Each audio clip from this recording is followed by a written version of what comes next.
Hello everyone, welcome to the channel. आज के इस वीडियो लेक्चर में हम CSJM यूनिवर्सिटी, कानपुर यूनिवर्सिटी का सोशोलॉजी का सेमेस्टर 2 का एग्ज़ाम पेपर डिस्कस करने वाले हैं। जैसा कि आपको पता है कि कानपुर यूनिवर्सिटी में अभी सेमेस्टर पैटर्न आ गया है। NEP के अंदर न्यू एजुकेशन पॉलिसी आ चुकी है। तो ये BA का सेमेस्टर 2 का पेपर है जो कि ऑब्जेक्टिव मोड में हुआ था। वो पेपर है, ये आपका 2022 का पेपर है। उसके हम कुछ क्वेश्चंस को देखेंगे, डिस्कस करेंगे कि क्या क्वेश्चंस आए थे सोशोलॉजी में। पेपर का नाम है हमारे society in India, structure, organisation and change, जो कि BA सेमेस्टर 2 का पेपर है।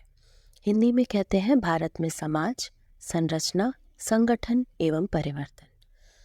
तो आइए देखते हैं कि इसका पहला क्वेश्चन क्या आया था। फर्स्ट क्वेश्चन आपसे पूछा था, who among of the following has studied Kishangarhi village of Uttar Pradesh. Uttar Pradesh के किशनगढ़ी गांव का अध्ययन निम्नलिखित में से किसने किया था। तो आपको पता है कि अलग अलग ये हम जब सोशोलॉजी की बात करते हैं तो सोशोलॉजी में बहुत सारे थिंकर्स ने अलग अलग आपके विलेजेस की स्टडी की थी। तो कौन से थिंकर ने किशनगढ़ी विलेज की स्टडी की थी? तो वो हमारे थे मैकियम मेरिट, यानी कि मैकियम मेरिट जो थिंकर थे उन्होंने किशनगढ़ी विलेज की स्टडी की थी, जो कि एक उत्तर प्रदेश का, यानी कि जहाँ हम रह रहे हैं यूपी का ही एक विलेज है, वहाँ की उन्होंने स्टडी की थी। नेक्स्ट क्वेश्चन आपसे पूछा है, who gave the concept of little community, यानी कि लघु समुदाय की अवधारणा किसने दी? तो लघु समुदाय की अवधारणा है ये रॉबर्ट रेडफील्ड ने दी थी। रॉबर्ट रेडफील्ड ने लघु समुदाय की अवधारणा दी थी। नेक्स्ट क्वेश्चन आपसे पूछा है, which of the following is not a characteristics of village, यानी कि निम्नलिखित में से कौन सी विशेषता गांव की नहीं है। अब हमें इसमें बहुत ध्यान से करना होता है। जिस क्वेश्चन में आपसे स्पेशली नहीं पूछता है तो उसमें हमें नेगेटिव आंसर देना होता है। कई बार हमसे गलती हो जाती है, हम उसको टिक कर देते हैं जो कि होता है। तो हमें इसमें बहुत नहीं को पहले ही सर्किल कर लेना है, नहीं को पहले ही हमें हाईलाइट कर लेना है कि हमें इसमें जो कैरेक्टरिस्टिक पूछी है वो नहीं वाली बतानी है।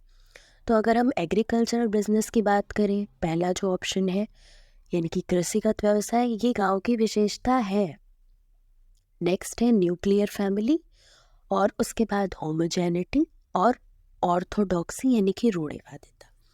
तो अगर हम वैसे देखें कि गांव की विशेषताएं क्या क्या है, तो एग्रीकल्चरल बिजनेस गांव की विशेषता है। होमोजेनिटी यानी कि सजातीयता गांव में होती है, रूढ़िवादिता भी गांव में होती है, लेकिन वहाँ पे आपको न्यूक्लियर फैमिली कम देखने को मिलती है। वहाँ पे आपको ज्वाइंट फैमिली ज़्यादा देखने को मिलती है इन कंपैरिजन टू सिटी, यानी कि विलेज में आपको ज्वाइंट फैमिली ज़्यादा देखने को मिलेंगी।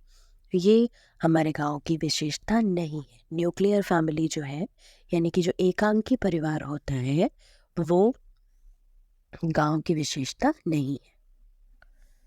नेक्स्ट क्वेश्चन आपसे पूछा है, who gave the concept of dominant caste, प्रभु जाति की अवधारणा के प्रतिपादक कौन है? ऑप्शंस दिए हैं योगेश अटल, योगेंद्र सिंह, SC दुबे और MN श्रीनिवास। इसका राइट आंसर है MN श्रीनिवास, यानी कि जो ये आपका डोमिनेंट कास्ट होता है, प्रभु जाति, इसकी अवधारणा जो थी, इसका जो कॉन्सेप्ट था, ये MN श्रीनिवास हमारे एक इंडियन थिंकर थे, उन्होंने दिया था। इनका पूरा नाम था मैसूर नरसिम्हाचार्य श्रीनिवास। ये बहुत ही इम्पॉर्टेंट हमारे इंडियन थिंकर है जिन्होंने कि संस्कृताइजेशन का कॉन्सेप्ट दिया था, जिसको कि हम संस्कृतिकरण के नाम से जानते हैं। उसमें ही इन्होंने डोमिनेंट कास्ट का जो कॉन्सेप्ट था वो भी बताया था। बेसिकली इनका कहना ये था कि जो भी डोमिनेंट कास्ट यानी कि प्रभु जाति वो होती है जो किसी भी एरिया में जिसका नंबर भी ज़्यादा हो और जो जिसके पास पॉलिटिकल पावर, मनी, हर चीज़ जिसके पास ज़्यादा है, वो है डोमिनेंट कास्ट। तो हर एक एरिया में एक डोमिनेंट कास्ट होती है, ये इनका कहना था, जिसके पास पावर, पॉलिटिकल पावर प्लस उसके पास पैसा और उनकी जो मेजॉरिटी हो वो उसी कास्ट की हो तो वो डोमिनेंट होती है वहाँ पे। नेक्स्ट क्वेश्चन है, who wrote the book Indian village? Indian village नामक पुस्तक के लेखक कौन है? S C. Dubey, M N. Srinivas, August Comte, P R. Chauhan. इसका जो राइट आंसर है वो है एस.सी. दुबे। ये जो इंडियन विलेज बुक है ये एस.सी. दुबे की है। एस.सी. दुबे का पूरा नाम है श्यामा चरण दुबे। ये भी हमारे इंडियन थिंकर थे।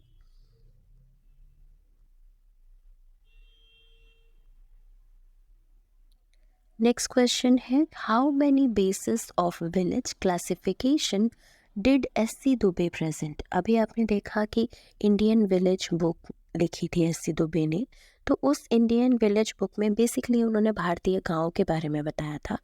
तो अभी आपसे नेक्स्ट क्वेश्चन पूछ रहा है कि एस.सी. दुबे ने गांव के वर्गीकरण के कितने आधार प्रस्तुत किए हैं, तो उन्होंने किस तरह से गांव को क्लासिफाई किया है। तो अकॉर्डिंग टू एस.सी. दुबे अगर हम देखें तो एस.सी. दुबे ने जो गांव थे उनको 6 मुख्य आधारों पे डिवाइड किया था। इसका राइट आंसर है 6। उन्होंने 6 आधार प्रस्तुत किए थे, जिसमें से पहला था साइज या फिर आप कह सकते हो आकार, पॉपुलेशन यानी कि जनसंख्या और भूभाग के आधार पर, लैंड एरिया उसके आधार पर। नेक्स्ट उन्होंने प्रजातीय विभिन्नता और जातियों के आधार पर गांव को बांटा। थर्ड था उसका लैंड ओनरशिप के आधार पर यानी कि भू स्वामित्व के आधार पर। चौथा था अधिकार और सत्ता की प्रकृति के अधिकार पर, अथॉरिटी का नेचर था उसके बेसिस पे। नेक्स्ट है दूसरे समुदायों से पृथकता के आधार पर, पांचवा था। और 6 था उन्होंने स्थानीय परंपराओं के आधार पर गांव को बांटा था। तो ये उनके 6 मुख्य आधार थे। एस.सी. दुबे ने गांव के वर्गीकरण जो था उसके 6 आधार प्रस्तुत किए थे, यानी कि जो विलेज का क्लासिफिकेशन था उसको एस.सी. दुबे ने 6 उसके बेसिस प्रेजेंट किए थे। नेक्स्ट क्वेश्चन आपसे पूछा है, caste is a closed class, who said? यानी कि जाति को बंद वर्ग किसने कहा? जाति एक बंद वर्ग है, ऐसा किसने कहा? ऑप्शंस है Majumdar and Madan, G S. Ghurye, Irawati Karve, last है नन ऑफ दीज।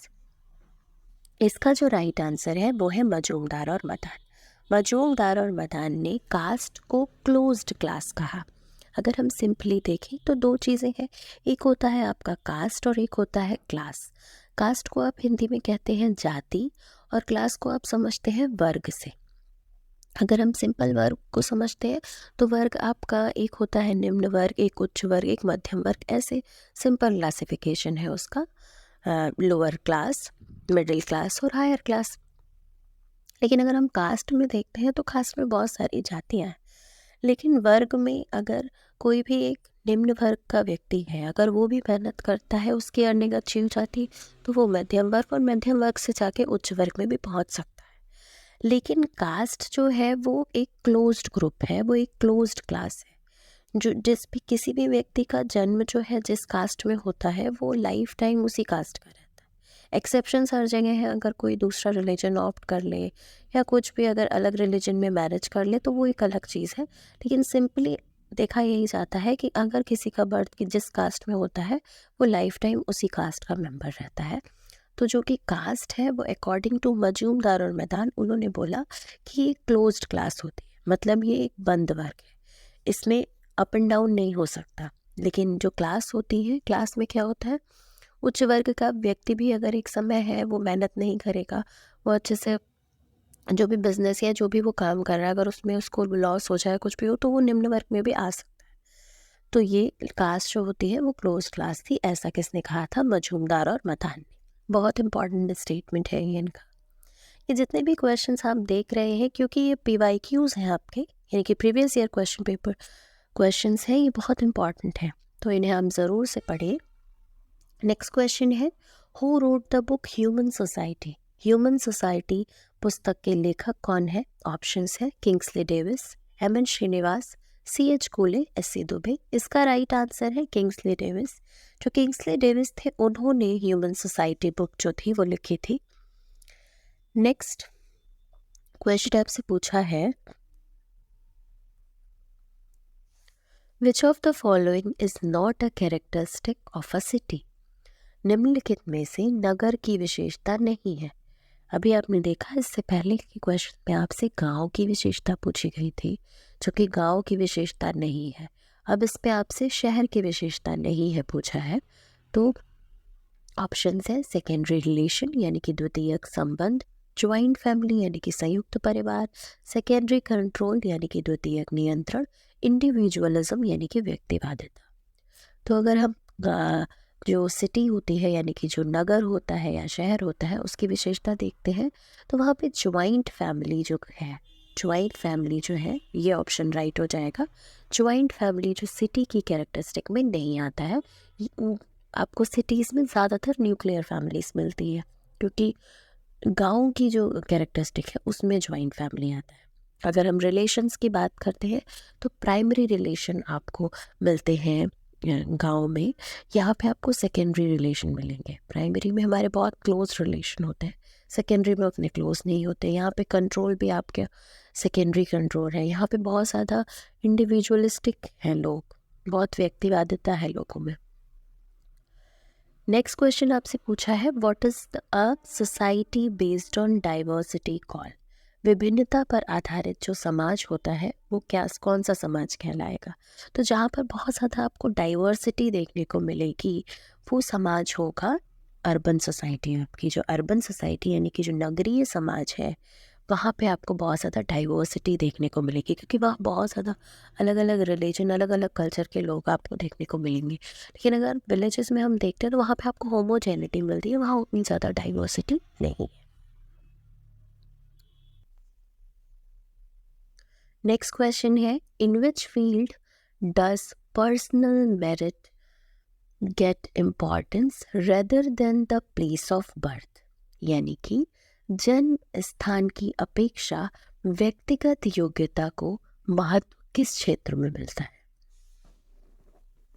तो अगर हम गांव में देखें तो गांव में हमारा जो भी इम्पॉर्टेंस है वो आपके बर्थ को ज़्यादा इम्पॉर्टेंस देते हैं जो रूरल एरिया है। लेकिन हम अगर अर्बन एरिया में देखते हैं तो अर्बन एरिया में एक इंडिविजुअल जो होता है उसको उसकी पर्सनल मेरिट के बेसिस पे इम्पॉर्टेंस मिलती है, उसके प्लेस ऑफ बर्थ नहीं देखा जाता। उसकी योग्यता को हम देख कर ही, अगर हम जॉब्स को देखें तो उसकी योग्यता को देख कर मिलती है। तो अर्बन एरिया इसका आंसर होगा, यानी कि नगरीय क्षेत्र इसका राइट आंसर होगा। नेक्स्ट क्वेश्चन है, what are the main types of ritual. यानी कि जो अगर प्रमुख संस्कार होते हैं वो कितने प्रकार के होते हैं। तो आपने पढ़ा होगा कि अगर हम हिंदुइज्म की बात करते हैं यानी कि हम हिंदू रिलीजन में देखते हैं तो यहाँ पे 16 संस्कार बताए गए हैं। जो एक पर्टिकुलर एक इंडिविजुअल इंसान होता है उसके 16 संस्कार होते हैं। जब वो मदर के वॉर्म में आता है तभी से उसके संस्कार शुरू हो जाते हैं, गर्भाधान संस्कार से लेके और उसकी डेथ तक टोटल 16 संस्कार होते हैं। जब वो पढ़ाई शुरू करता है तब संस्कार होते हैं, पढ़ाई ख़त्म करता है तब भी संस्कार होते हैं, और जब उसका जो जन्म होता है तब से संस्कार शुरू, जन्म से पहले से उसके संस्कार शुरू हो जाते हैं और उसकी मृत्यु तक संस्कार चलते हैं। वो पूरी 16 संस्कार होते हैं। नेक्स्ट क्वेश्चन आपसे पूछा है, विच scholar has called India the museum of species. किस विद्वान ने भारत को प्रजातियों का अजायब घर कहा है। ऑप्शंस है Hutton, Risley, curve, Dubey.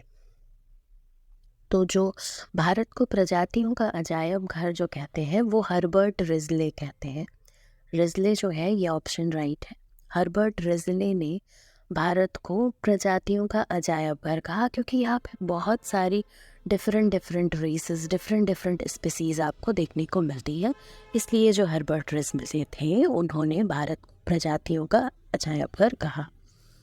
Next question है, which of the following is varna. निम्नलिखित में से कौन सा वर्ण है। ऑप्शंस है हिंदू, वैश्य, मुस्लिम, सिख। तो इसका जो राइट आंसर है ये है वैश्य। जैसा कि आप जानते हैं कि हिंदुइज़्म में जब हम बात करते हैं तो वहाँ पे वर्णा सिस्टम होता है, और वर्णा में हमने वर्ण को 4 पार्ट में हम डिवाइड करते हैं, जिसको कि पहला वर्ण होता है हमारा ब्राह्मण, फिर क्षत्रिय, फिर वैश्य, फिर शूद्र। ये वर्ण का डिवीजन है। तो इसमें आपसे पूछा है कि इनमें से कौन वर्ण है, तो जो वैश्य है वो एक वर्ण है, जबकि जो हिंदू है ये एक रिलीजन है, मुस्लिम रिलीजन है, और सिख भी एक रिलीजन है। नेक्स्ट क्वेश्चन आपसे पूछा है, how many schedules are there in the Indian constitution at present. तो भारतीय संविधान में वर्तमान में कुल कितनी अनुसूचियां हैं? इसका राइट आंसर है आपका 12। ऑप्शंस थे आपके 12, 8, 24 एंड 7। इसमें कि राइट है 12।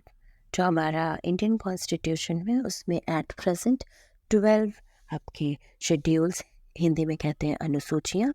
जब हमारा संविधान बना था तब यहाँ पे 8 अनुसूचियाँ थी। 4 अनुसूचियाँ आपके बाद में ऐड की गई हैं। बहुत सारे अमेंडमेंट्स भी हुए हैं।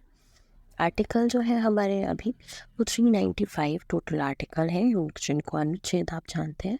भारतीय संविधान में कुल अनुसूचियाँ एट प्रेजेंट जो है वो 12 है। अगर आपसे पूछता है कि जब संविधान का गठन हुआ था तब कितनी थी, तो उसका आंसर होगा 8।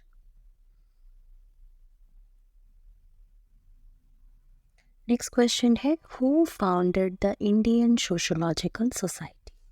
सो इंडियन सोशोलॉजिकल सोसाइटी था, उसकी स्थापना किसने की?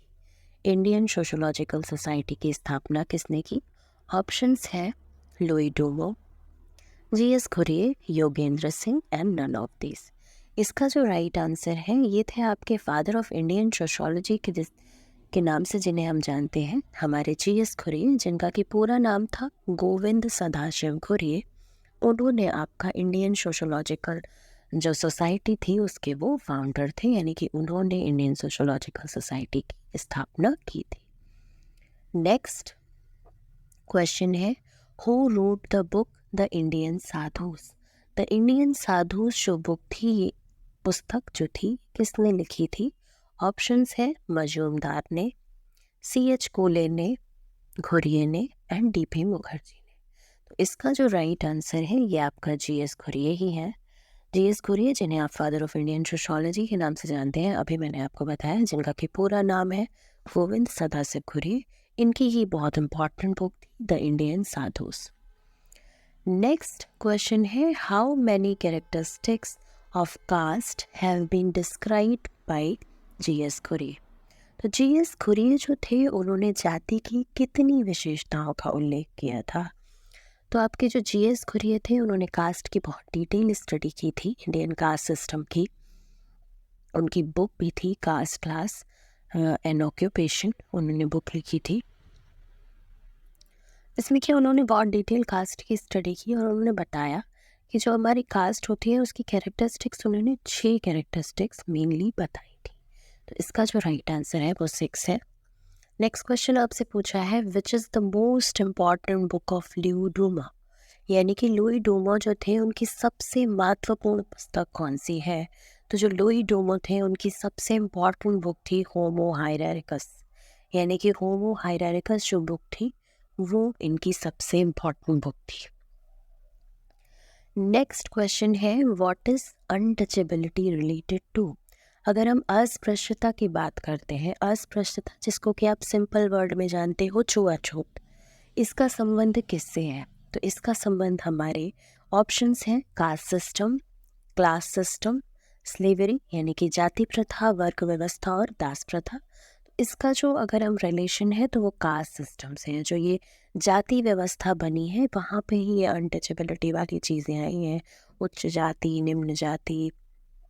ये जो अनटचेबिलिटी है ये आपका जो रिलेशन है इसका कास्ट सिस्टम से है, जिसे कि अभी रिमूव भी किया गया था। जो इसके लिए एक आर्टिकल आया था आपका कॉन्स्टिट्यूशन में, जो था आर्टिकल 17। नेक्स्ट क्वेश्चन है, Who is the main promoter of Indological perspective। यानी कि भारत विद्याशास्त्रीय परिप्रेक्ष्य के प्रमुख प्रवर्तक माने जाते हैं। जब हम बात करते हैं इंडोलॉजिकल पर्सपेक्टिव की, तो बेसिकली जो अगर हम कहें कि पर्सपेक्टिव क्या होता है, तो पर्सपेक्टिव होता है जिसको कि आप हिंदी में कहते हैं परिप्रेक्ष्य। ये आपका होता है एक तरह से, सिंपल हिंदी वर्ड में आप कहें तो देखने का एक नज़रिया या तरीका।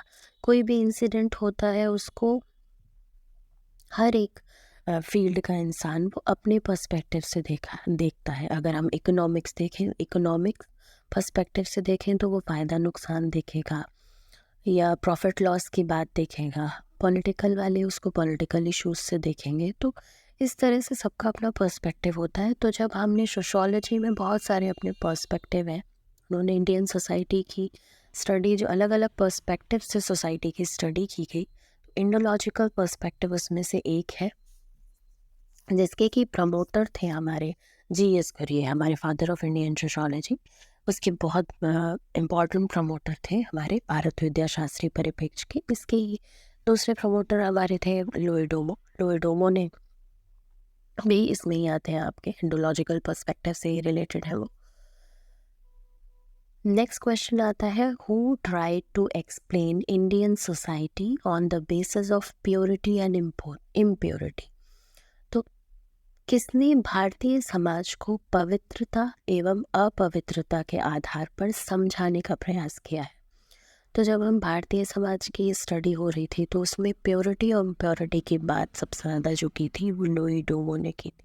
इसका राइट आंसर है आपका लोइडोमो। उन्होंने भारतीय समाज को पवित्रता और अपवित्रता के आधार पर समझाने का प्रयास किया था। नेक्स्ट क्वेश्चन है आपका, who wrote the book the Andaman islander. The Andaman islander नामक पुस्तक जो है वो किसने लिखी है? ऑप्शंस हैं Parsons, Ginsberg, MacIver and Page and Radcliffe Brown. तो इसका जो राइट आंसर है ये है रेटक्लिफ ब्राउन। रेटक्लिफ ब्राउन की बुक है द अंडमान आइलैंडर, ये इन्होंने लिखी थी, इम्पॉर्टेंट बुक है ये। जो भी आपके ऑब्जेक्टिव एग्ज़ाम्स होते हैं तो इसमें कुछ जो फैक्चुअल क्वेश्चंस होते हैं ये ज़्यादातर पूछे जाते हैं, बुक्स इम्पॉर्टेंट चीज़ें, तो इनको आप ज़रूर से ही जितने भी आप राइटर्स पढ़ रहे हैं उनकी बुक्स वगैरह भी पढ़ लें, ये इम्पॉर्टेंट है, आती है। नेक्स्ट क्वेश्चन है, which of the following is a book by Herbert Spencer. निम्नलिखित में से हर्बर्ट स्पेंसर की पुस्तक आपसे पूछी गई है। ऑप्शंस है the principles of sociology, the principle of sociology, diversities, power elite and all of the above. तो इसमें जो राइट आंसर है द प्रिंसिपल ऑफ सोशोलॉजी जो बुक है ये है आपके हर्बर्ट स्पेंसर की, और जो दूसरी बुक्स ये हर्बर्ट स्पेंसर की नहीं है। एंड डाइवर्सिटी आई होप ये टीपी मुखर्जी की बुक थी, और पावर एलीट सी राइट मिल्स की बुक थी। नेक्स्ट क्वेश्चन है, who among of the following is not a supporter of functionalism.